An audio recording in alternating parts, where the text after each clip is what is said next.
All right, so I see that Roger Goodell signed a 5-year extension worth about $200 million over the next 5 years with incentives.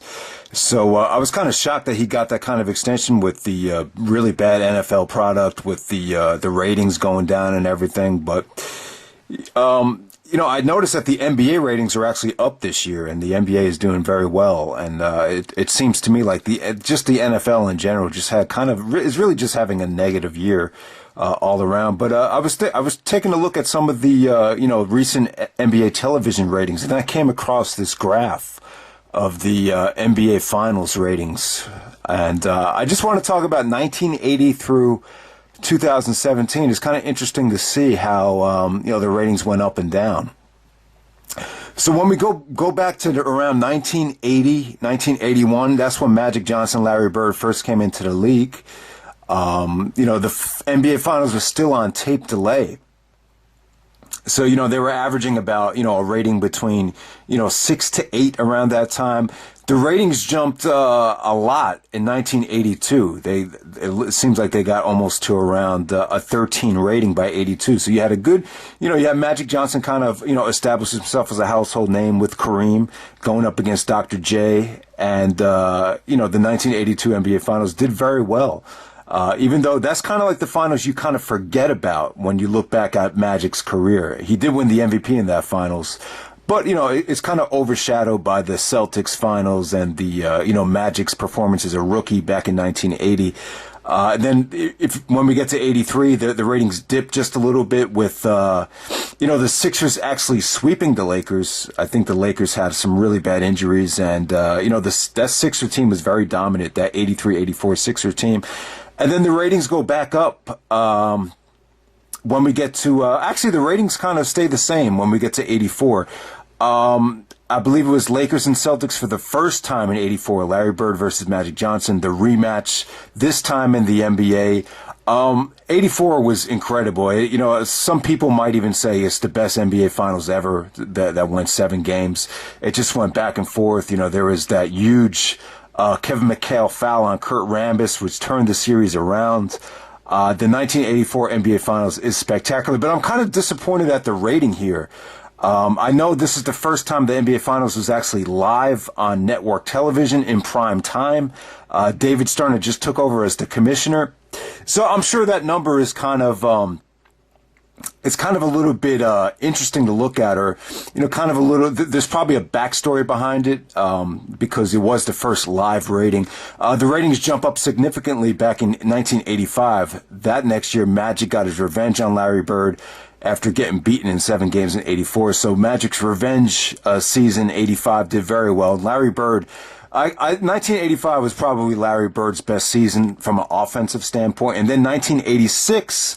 What's really interesting is the ratings go up. You remember the Lakers did not make the finals in 86. They were actually beaten by the Houston Rockets with the Ralph Sampson alley-oop tap-in at the last second. So we had the Rockets and the Celtics in the 86 finals.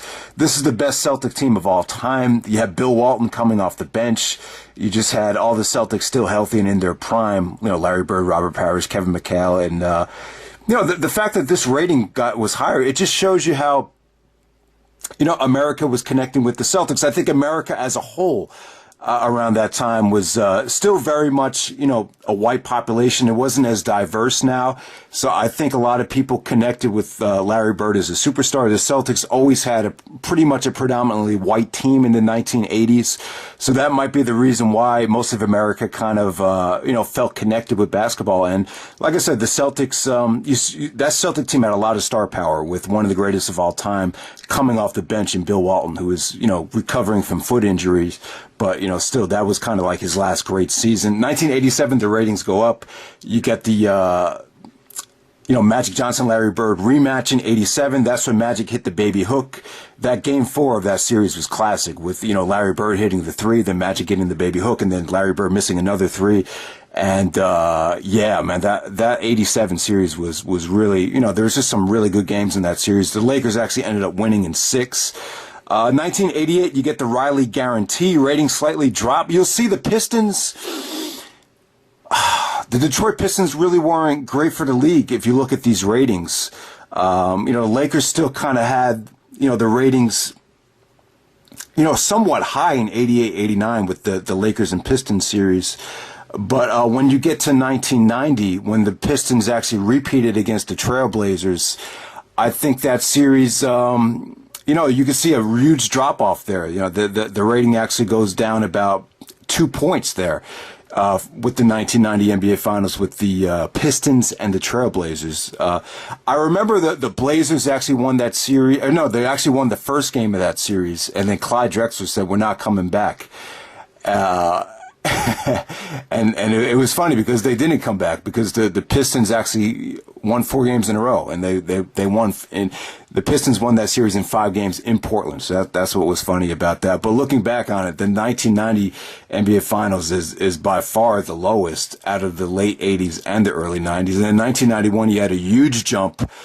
As expected, Michael Jordan's first NBA Finals against Magic Johnson did a huge number. 92, it goes down again. So this just shows that Clyde Drexler in Portland really wasn't a draw. If you watch a lot of the NBA playoffs in 1992, the NBC tried as hard as they could to put Clyde on the same level as Jordan, and Jordan kind of took exception to it and kind of used it against Clyde and destroyed him in Game 1 of that series.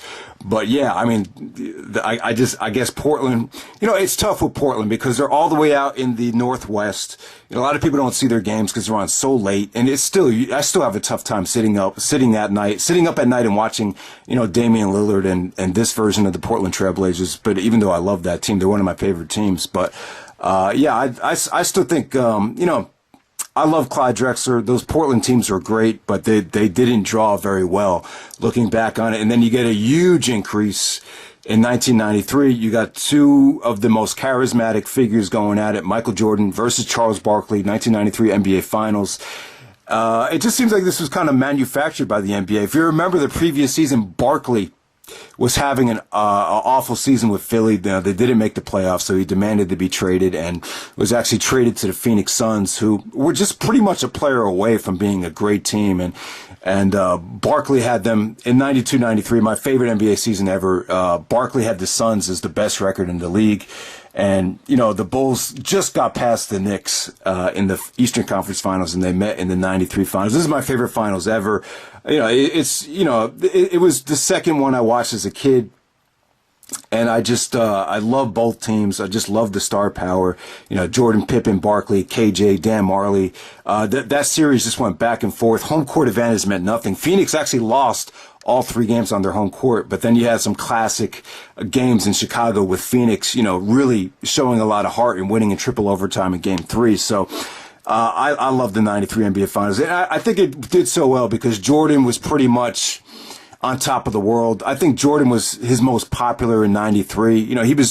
That's one of the reasons why he retired. He was doing so many commercials. He said the game got too commercialized, but Jordan might have been the most popular man in America in 1993. And Barkley pretty much stole the show as far as the press conferences and his charisma, and they just kept everybody engaged. I believe that NBA Finals did an even better number than the World Series in 93. And in 94, you had a huge dip. Michael Jordan retires. Scottie Pippen and the Bulls don't get back to the finals. You had the New York Knicks going up against the Houston Rockets. It was a good matchup for big men. That finals brought me some nightmares because I was a huge Knicks fan at the time. I wanted to see Ewing and Starks and all those guys, get a championship because, that's the only team I was able to watch every night, growing up in the Northeast. But yeah, the Houston Rockets, they won this series in 7 games. To me, this is like the curse of O.J. Simpson, this series, because Game 5, the Knicks actually won in Madison Square Garden. They beat the Rockets, but nobody got to see it because of O.J. The O.J. stuff was happening, and I just feel like the series cursed the Knicks because of the O.J. thing. So I'll say that. Terrible rating, though. The 94 Finals did an awful rating, almost as bad as, pretty much just as bad as the 1990 NBA Finals. Then 95 goes up a little bit. The Orlando Magic get to the finals. Shaq's first NBA Finals. They get swept by Hakeem Olajuwon and the Houston Rockets. So the Rockets win 2 championships in a row. This is a slightly better rating. Shaq and Penny were, kind of the NBC darlings at the time before Jordan came back. But that still had to be disappointing too. Jordan returning in late 95 and they don't get back to the finals. So 1996, the ratings go up with the return of Michael Jordan, Scottie Pippen. They acquired Dennis Rodman. The Bulls, 72-10, best record in NBA history at that time. And they go up against the Seattle Supersonics, who were 64 and 64 and 16 or 64 and 18. So yeah, that was a great final. I mean, that had good star power. The one thing that hurt that finals though is the Bulls went up 3-0, and at that point you kind of pretty much knew it was a wrap, even though Seattle and Gary Payton really shut Jordan down those last 2 games in Seattle before Chicago closed it out in 6 games. And that was kind of a defensive oriented finals. It wasn't pretty, and I just think it was a little bit too predictable. That's probably what hurt that rating a little bit. And then 97, 98, you got huge ratings. There was this whole debate about how the NBA wanted Jordan versus Malone in 1994. And I was kind of like, you know what, Malone wasn't really that, he didn't really have that much star power compared to Drexler and Barkley. But these numbers are pretty good though. The Bulls actually played the Jazz here. You had the Jordan flu game in 97. And then you had Jordan's last shot in 1998. The 98 rating was huge because everyone knew Jordan kind of made it known that this was going to be his last year playing for the Bulls, because Phil Jackson was having problems with management. Scottie Pippen was upset about his contract. So Jordan said, if those guys aren't coming back, I'm not coming back. So you pretty much knew it was going to be Jordan's last season with the Bulls. He was pretty much going to retire. I mean, he was on the verge of winning another 3 championships in a row. So what more did he have to prove? And just Jordan's performance in Game 6 of that series was awesome. I remember everybody watched this game.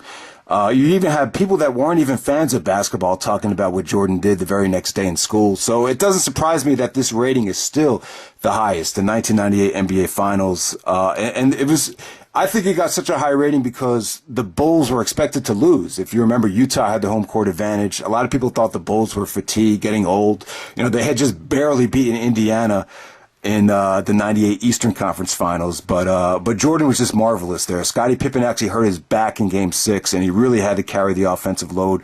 Didn't shoot particularly well. It was definitely not one of his best games ever, but, the last couple minutes, the finish with the steal, stealing the ball from Malone, getting the quick 2, and then coming down the court, pushing out Byron Russell, they hit the game-winning shot. It was you couldn't have wrote a better ending for Jordan's career. And so the 98 Finals, that's the highest rated finals ever. And then they take a big dip in 1999. The Knicks and the Spurs. The Spurs finals never did well, as we'll see here. But Knicks and Spurs, it was just, you knew there was going to be a drop-off because Jordan had retired 2000, 2001, and 2002. The Kobe-Shaq finals do very well. The finals against Iverson did the best number out of the Kobe-Shaq championships. But still, it was a tremendous drop-off. It's still a tremendous drop-off from the Jordan years when you look at it. And then 2003 was pretty much awful. You had the New Jersey Nets and the San Antonio Spurs, which, looking back on it, was kind of a nightmare for the ABC, NBA Finals, ABC executives. Really just a dull finals because the East was so bad at that time that the Nets were pretty much just like, they would have been like a team that just barely made the finals in the West that year, or pretty much, a 6 or 7 seed in the West. So it was a total mismatch, and you just knew they didn't have a chance. Duncan was just so dominant at that time. 2004. Huge increase, though. 2004's finals gets a huge increase compared to 2003 because you had the Lakers back into the finals against the Pistons. The Pistons were hungry. Like I said, you had those 2 Wallace hungry motherfuckers that, really gave the Lakers a tough time. And a lot of people just didn't know how good they were. But the Pistons shocked everybody and won that series in 5 games. But, there was a lot of interest with the Lakers at that time because Kobe Bryant was on trial for rape. So, you had all these games where Kobe was flying to Colorado and then flying back for the game. It was just kind of an exciting time. But that was kind of like the end of the Kobe-Shaq era, losing to Detroit there. And then 2005, the ratings go down again. You got the Spurs and the Pistons. I actually like that finals. The last couple games are really good. Not pretty, but competitive. Game 5 is a classic in my opinion. That's the Robert Horry game, which turned that series around. Spurs won in 7 games. Really a good finals. Just not a lot of star power though. Not a lot of interest. I actually did a story about this in school, where someone actually said to me, I was doing a story about the NBA, declining in popularity at the time. And this one guy said, I didn't watch the finals. As soon as the Pistons advanced and the Spurs advanced, I didn't watch the finals. So you just had a lack of interest on all sides there. And then 2006 is a really good finals, but not really a big increase there. Just a slight increase with Dwayne Wade, carrying Miami to the championship against the Dallas Mavericks. I thought that was a great finals though. Wade probably had the most explosive and the best performance out of anybody in finals history. I mean, that's how good it was. Miami actually won the last 4 games in a row after being down 0-2 and playing like shit those first 2 games. Then the 2007 NBA Finals. Awful. LeBron's first finals against the Spurs, just ugly to watch. I remember that first game. I think the first game hurt it because the first game was just so boring. They were just daring LeBron to shoot, and he had nobody to pass it to. The Spurs just really overmatched them. This would have been a much better finals if you have Phoenix and Cleveland. That would have been much better. Or even Phoenix and Detroit would have been much better. Or even a rematch between San Antonio and Detroit would have done a good rating, but at least the games weren't competitive. This did lousy ratings. And it was a total mismatch. Cleveland just wasn't. LeBron just had nothing. He basically got the Cleveland to the finals by himself that year.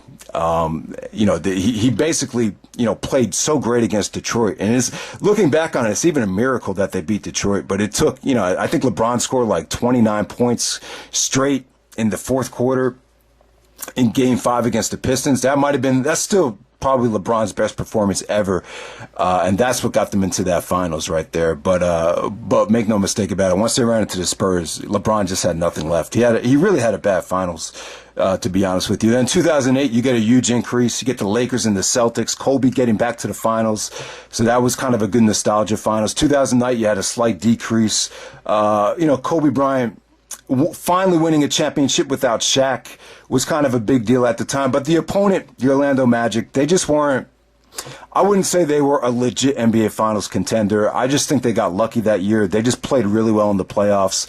They got by the Celtics. They got by LeBron. Remember, that's the year when LeBron didn't shake Dwight's hand. They made a big deal about that, but that would pale in comparison to what LeBron would do the next couple of years. 2010 was huge. You had a Game 7 between the Lakers and the Celtics. Kobe's revenge. That finals did very, very well compared to some of the recent ones. 2011 does pretty well as well. That's LeBron joining forces with Wade and Bosh. So there was a lot of anticipation to see what LeBron would do in the finals. But Dirk and the Dallas Mavericks, Rick Carlisle made it really tough on LeBron that series as well. LeBron, yeah, you remember, that's probably the most criticism LeBron ever took was that 2011 finals, which still did a good rating. 2012, 2013, the ratings get even better there with, LeBron actually winning and winning back-to-back championships against OKC and then the Spurs, Game 7. I remember that did very well. The Spurs in Miami, I think those series ratings-wise did well as long as the games were important. As long as it got to a Game 6 and a Game 7, you really that finals really showed dividends. But when you get to 2014, when the Spurs dominated them, I think fans kind of lost interest. That series was kind of over by the time it got back to San Antonio. San Antonio just dissected the Heat that series with ball movement, if you remember that. So that was really one of the weaker NBA Finals ratings over the last 7 years. The 2014, that's when the Spurs won and Kawhi won the MVP. 2015, 2016, 2017, these are the Golden State and Cleveland Finals, which did very, very well. Pretty much all on the same level. Looking back on it, these are probably some of the most highest rated games since the Kobe Shaq finals, to be honest with you. So there you go, guys. Those are the NBA Finals ratings. I didn't really give you an exact number for all of them, but just by my analysis, you can kind of tell how well they did. So if anyone's interested in this, hope you enjoyed it. And yeah, man, the athletes in today of the NBA, they make me proud, man. So that's it.